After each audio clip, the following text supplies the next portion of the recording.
My name is Hannah Vo. I'm 34 years old. I'm the president of a corporation with over 20 branches nationwide. But here, at the Springfield, Missouri branch, no one knows who I am. I didn't show up in a luxury car. No title. No assistant waiting at the door. No grand announcement. I came in as just another intern. Quiet, forgettable, invisible. Why am I here?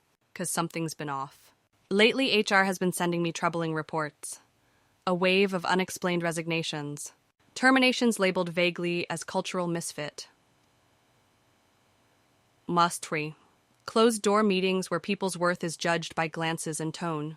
And anonymous complaints accusing certain department heads of abusing power like this place was their personal kingdom. I thought the system I built was solid. But then my grandfather landed in the hospital. I went home to visit the two people who raised me from the ground up.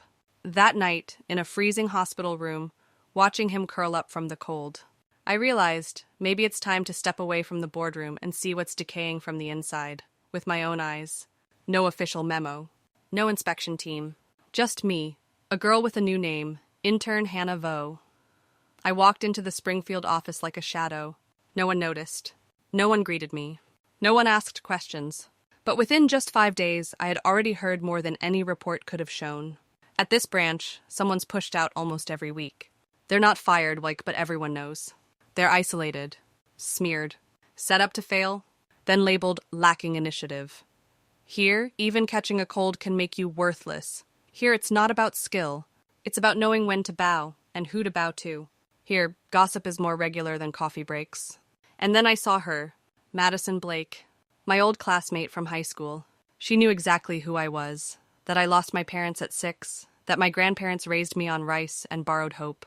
At first I thought seeing her here was a coincidence, but not long after I realized my name, my past, had already made its way into other people's mouths. Faster than I could file a report back to HQ, I came to investigate a branch.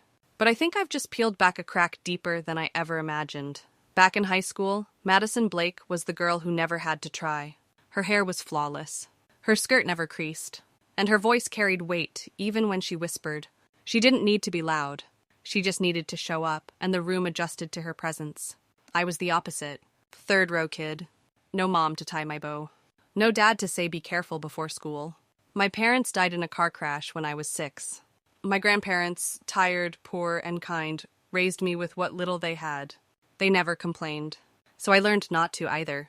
I learned to survive quietly, to observe before speaking, to get back up every time I fell, to say I'm fine even when I was broken. I didn't have much, so I kept everything inside. Years later, seeing Madison again at this branch, I thought maybe we'd all grown up, that life had softened us, that no one would dig up old pain for lunchroom entertainment. I was wrong.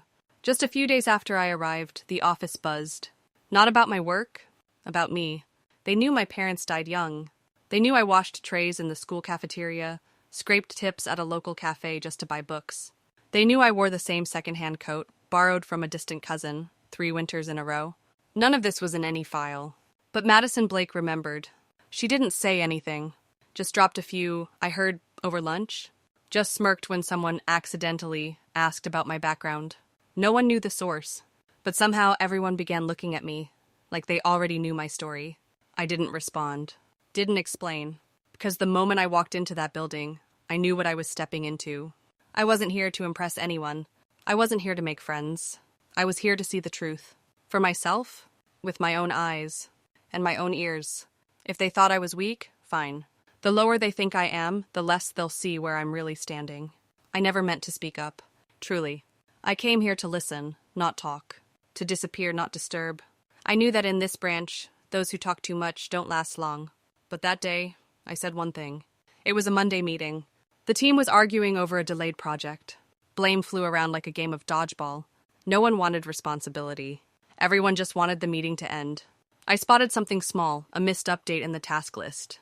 No one had caught it. So I quietly said, maybe Group A didn't get the June 3rd update. I think if we check that email thread, it might clear things up. The room went silent. Not because my point was brilliant, but because interns don't speak. Then she laughed. Madison Blake. Oh wow, interns have opinions now. How cute. Barely here and already playing manager. A few chuckled. Not loud, but loud enough. Someone flipped to the next slide, like trying to erase what I'd just said. The team lead didn't look at me, just tapped his pen, and said interns should stick to observing. Talk too much, and you're likely to be wrong. I nodded, and said nothing more. But I remembered. They thought I'd be embarrassed. Thought I'd shrink. They were used to the quiet ones staying quiet. But what they didn't know was, I've survived colder rooms, harsher words, and reminders of where I belong since the day I lost my mother.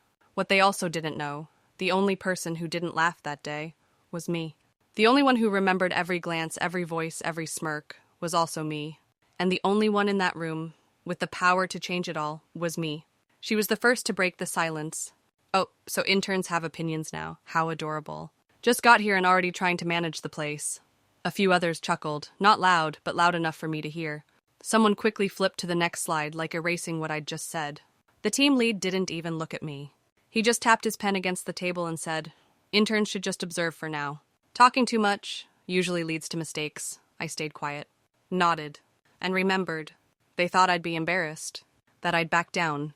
They were used to people in my position knowing better than to speak. But what they didn't know was, I've lived through colder rooms, heard crueler words, and been reminded of my place since the day I lost my mother. And one more thing they didn't know, the only person who didn't laugh in that room was me. The only person who remembered every look, every voice, every tone was me. And the only person in that room with the power to change it all was also me. I never said another word after that. But I didn't stay still either. I got to work, right when no one was paying attention anymore. After that meeting, I faded into the background. Exactly how they wanted. No more words, no more reactions. I returned to my role. Quiet, forgettable, easy to ignore. And they did ignore me. But that was exactly what I needed. No one was cautious around me anymore. No one noticed I stayed late. No one saw me in the storage room flipping through old files, highlighting timelines that didn't match. I started putting the puzzle together. Tiny inconsistencies no one else would catch. I caught them all. I saw task assignments edited after they'd already been submitted. Performance reports altered just hours before being sent to HQ, and HR warnings sent from anonymous accounts using internal signature templates. Templates only 3 people at this branch had access to. I didn't judge, I didn't accuse, I simply recorded every line, every date, every discrepancy. Because in a place where words twist and bend, paper is the only truth.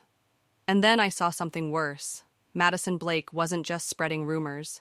Every time a new employee didn't comply, didn't kneel, didn't fit in, they ran the same playbook. Assign impossible tasks. Set them up to fail.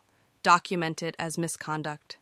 I saw it all, and I stayed silent. I kept washing mugs, kept printing papers, kept sitting in the far right corner, the one spot no one suspected held every broken piece of their system. And then I began to write, not to expose, to rebuild. I compiled a report. No name, no opinions, just raw data, time-stamped, verified, sourced. I didn't send it. I waited, because the one holding the truth gets to choose when it speaks. I knew exactly who was pulling the strings. I didn't have a name on any org chart, no employee ID, no company email, no profile in the internal system. I was an intern, in the purest sense. No voice, no value, not even worth noticing. And because of that, I was more dangerous than anyone in that building. When people think no one's watching, they reveal who they really are. The cruel jokes become easier, the data gets sloppier. The rules they preach every Monday become optional by Tuesday. I sat in the tiny room beside the copier, the one place everyone assumed was always empty. There I heard more than any leadership meeting could provide. I heard new hires whisper frustrations. Veteran employees crack sarcastic jokes. No one was guarded around me. I was just the girl who refilled the water jug, the one who forgot the coffee spoon, the one who cleared the leftover sandwiches after meetings, but they didn't know. I was storing every word, not for revenge, but to understand. how a once thriving branch became rotten from the inside out. And then I saw the map, the unspoken power map. In the center, Madison Blake. Not because she was brilliant, but because she knew when to shrug, when to smile, and which side to stand on when things shifted. Around her, a few team leads, quiet deals with HR, no need for formal terminations. Just enough pressure, and people leave on their own. I saw people who once fit in fade out quietly, leaving no trace. No one asked why they left, because everyone was afraid they'd be next. And the scariest part? People had gotten used to it, used to the silence, used to being disposable, used to the idea that no one would ever stand up for anyone. I understood then. I wasn't just investigating a branch. I was facing a culture of decay, where safety mattered more than integrity. And when rot becomes normal, the truth becomes the biggest threat of all. I'm no longer just an observer.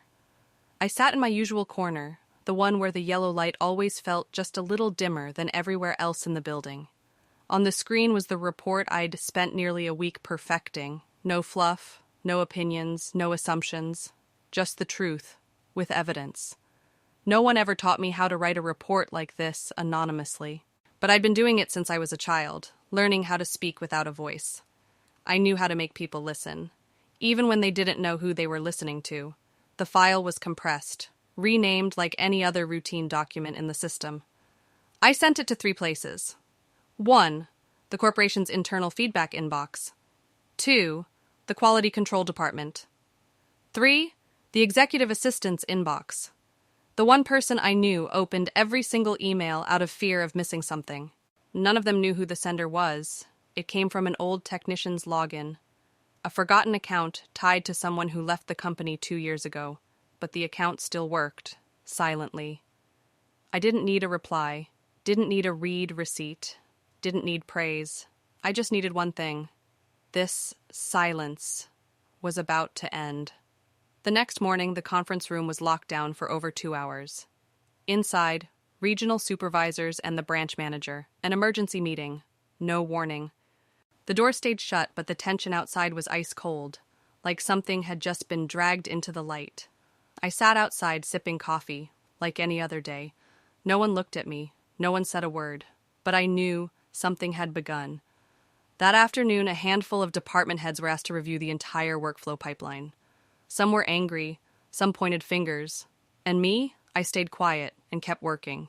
No one noticed the same intern they laughed at in Monday's meeting was now watching the first waves crack the system.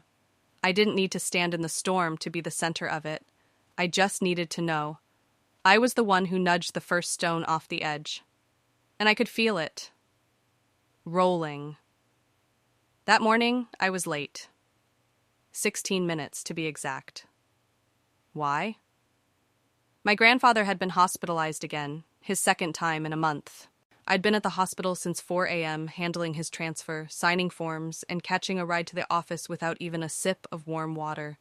I didn't plan to explain, because I knew no one here cared about anyone else's situation. I walked into the office like I always did. Nodded. Soft smile. No excuses. Opened my laptop. Got to work. I figured maybe someone would mention the tardiness. At most, a reminder. I was wrong. No explanation, no representative, no escort. I went. Calm, unbothered. Across the table sat the HR manager and another department lead, someone I'd never even spoken to directly. No small talk. After reviewing your trial period, the company has decided you're not a cultural fit for this branch. I stayed silent. Waited. There was nothing more. No thanks. Just a printed letter, folded neatly, waiting. I signed it, not because I accepted their judgment, but because I had already seen what I came to see. I stood up, nodded politely, and walked out. No bag, just a notebook and a pen. My coffee was still half full. I didn't go back for it. Cleared a corner they didn't like, closed a chapter, but what they didn't know was this was the last move they'd get to make on their own. I walked out of the building. No one looked back, and no one knew. I was the one who signed off on the construction of this branch. I left like a dismissed intern, No send-off, no regrets. Just the sound of my footsteps on the hallway floor, where I remembered every single crack in the tiles. I didn't take anything with me. I left the badge on the desk. No name, no photo, no title. Today, I saw it, and they showed me everything. I walked out slowly. The sky wasn't sunny, but it was calm. I turned the corner to a familiar coffee shop near the street, took my old seat by the window. From there, I could see the entrance of the branch, the one I walked into quietly, and just walked out of the same way. I pulled out my phone. A new message popped up from my personal assistant. "Would you like to begin this week? The board is ready." And set the phone down. In another location, less than 10 kilometers away, an independent audit team had just received their summons. Payrolls, time cards, scheduling spreadsheets, internal emails, all of it, about to be reviewed. And in less than a week, I would return, not to tidy up tables, not to pour coffee. They fired me. They thought I didn't belong, that I was small, forgettable. But they had no idea. I'm the one who approved this branch's existence. I'm the one who could shut it down with a single line of text. And I'm the one they'll be facing again, very soon. All department heads and related personnel, please report to the main conference room by 9:30 a.m. Unannounced inspection from headquarters. No absences. No one saw it coming. No heads up from upper management. No clear explanation. Just a thick tension spreading across the halls like smoke before a fire. 9:30. The door to the main conference room shuts. A representative from HQ walks in. No flashy badge, no power suit, just a laptop already connected to the projector. The first slide appears. Plain, unpolished, brutal. Silence. Then came the questions. No one answered clearly. No one sounded confident anymore. Eyes began shifting. No longer teammates, just suspects. Familiar faces suddenly felt like strangers. People who used to shake hands every morning now kept their distance, like trust had been severed overnight. And the one person who always spoke the loudest, the one who led every conversation with a grin, she wasn't there, Madison Blake had called out suddenly. No one asked about her. No one mentioned her name, because by now, everyone knew. If you weren't in that room, you were already on the list. Just 2 blocks away, a cafe continued its quiet morning routine. In the back corner, a woman sat in front of a laptop. The sunlight caught her cheekbones. She didn't type, just read and watched. She had once entered that building as an intern, had left without a word of complaint, and now, without being present, she still knew exactly what was happening. Silence was never surrender, and stepping back was never the end. Sometimes the best way to expose the rot is to disappear, and let it surface on its own. That same morning, I returned to the branch. Just a plain blouse, hair tied back, calm face, like I hadn't just been fired from this exact building days ago. I walked through the lobby. The receptionist froze when she saw me, visibly uneasy. I didn't wait for permission. Took the elevator straight to the 4th floor. The conference room door opened. I stepped inside. 7 people sat around the table. They looked up and burst into laughter. "Well, well, wrong room again? We don't have seats for terminated staff." One of them whistled. "Ballsy, fired one day, sitting at the head of the table the next?" I didn't say a word. Just pulled out a chair, sat down, quiet, steady. But I could feel their eyes burning with sarcasm, confusion, and annoyance. And then the door opened again. A man entered. Gray suit. Clearly labeled badge, HQ, Senior Compliance Coordinator. He scanned the room. His voice was sharp, cold. Instant silence. He turned to me, nodded. No one laughed now. The air felt like it was being pulled tight with wire. Someone dropped a pen. Another reached for their phone, trying to verify something. But it was already too late. The coordinator continued. Ms. Hannah Vo came to this branch to conduct an internal assessment. No prior notice, no security detail. And from what I gathered yesterday, silence around here isn't a culture. I still hadn't said a word, but I could see it. Faces drained of color, smirks replaced by panic. No more jokes. I opened the folder in front of me, looked them in the eyes, and for the first time I spoke, now. No one moved, no one dared to stand, because now they understood. She was the one who would decide who still had a seat at the table when this meeting was over. I sat there, in front of the same people who once mocked me. Now they looked down. No one had a word to say, not a single excuse, not even a whispered apology. No more cold stares, just silence.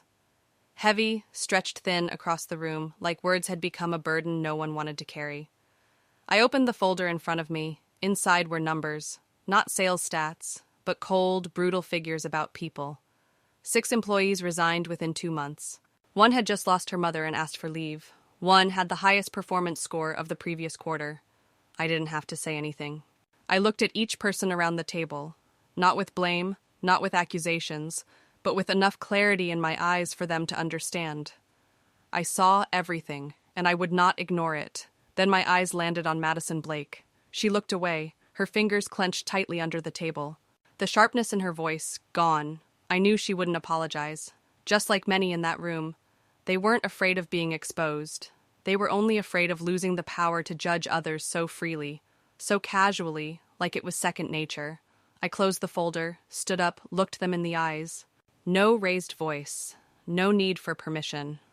This meeting is over. Starting tomorrow, all operations at this branch will be suspended for a full audit, including HR procedures, management structure, and workplace culture. Some of you will leave. Some will be given a second chance.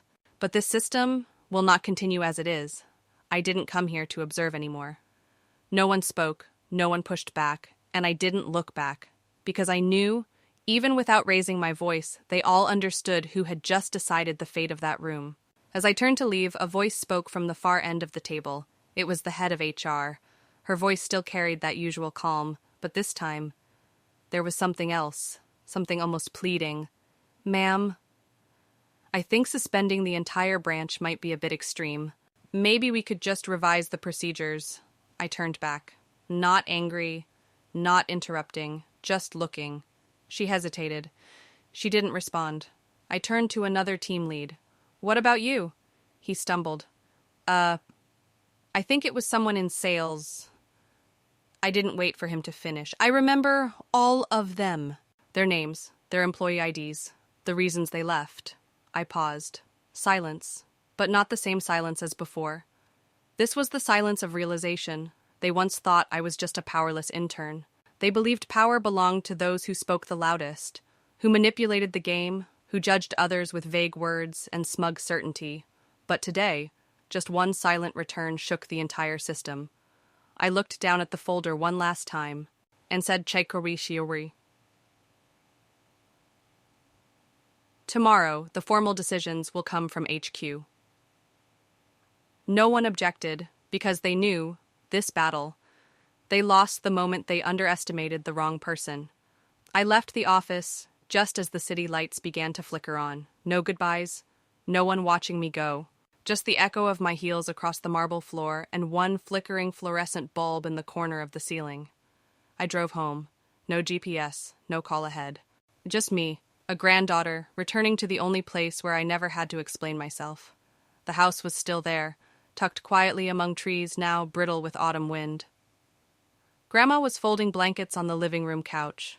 Grandpa sat on the porch, holding the same book he always did, as if it had never left his hands. He looked up, gently. I nodded. They didn't ask anything else.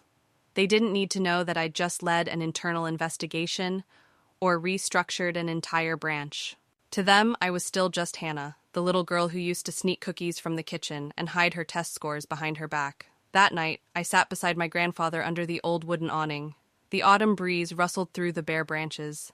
The moon hung above, thin as a brushstroke across the sky. I told him about those who were cast out just for speaking up, about eyes that refused to meet mine, about apologies that never came. He sat quietly for a long time. Then finally he said, "Not everyone who gets pulled out is a weed." I looked at my grandfather, said nothing, but I understood. I stood on the porch of my grandparents' home in Springfield, Missouri, a place that once meant everything to me in the years when I had no parents to come home to. The evening sun cast a warm golden hue across the yard, and everything here seemed untouched by time. The old wooden swing, the maple trees losing their last leaves of summer, and the faint smell of fresh baked pastries in the air, like a memory. I wasn't in a suit, no assistant in tow, just me and the laptop that had carried me through this journey. I sat on the long wooden bench on the porch, opened the laptop, logged into the internal system, and sent one email. To Board of Directors, subject, immediate action, Springfield Branch. Effective next week, I will personally oversee the Springfield branch for a 90-day transitional period. A full review of middle management, internal culture, and performance evaluation methods will be initiated. Any decision made under vague terms like not a cultural fit will be audited and justified. We did not build this company to quietly drive talent out. Hannah Vo, president and founder, I hit send. No fluff, no long explanations, but every word carried weight. I closed the laptop, stood up. She just smiled, as if she already knew. The car waiting across the street wasn't a luxury sedan, just a familiar black SUV. Quiet. Enough space for me to think through the next chapter. As we drove back toward headquarters, I looked out the window. I knew some people would leave the company, some would get a second chance, but the entire system would never be allowed to run the way it used to. No more forgotten branches. No more interns laughed out of rooms. No more silent departures from people who were too good to stay invisible. I didn't return to punish anyone. I didn't return to make a scene. I came back to remind them of one simple truth. Real power isn't in the loudest voice in the room. It's in the one who's still standing, long after all the noise has faded.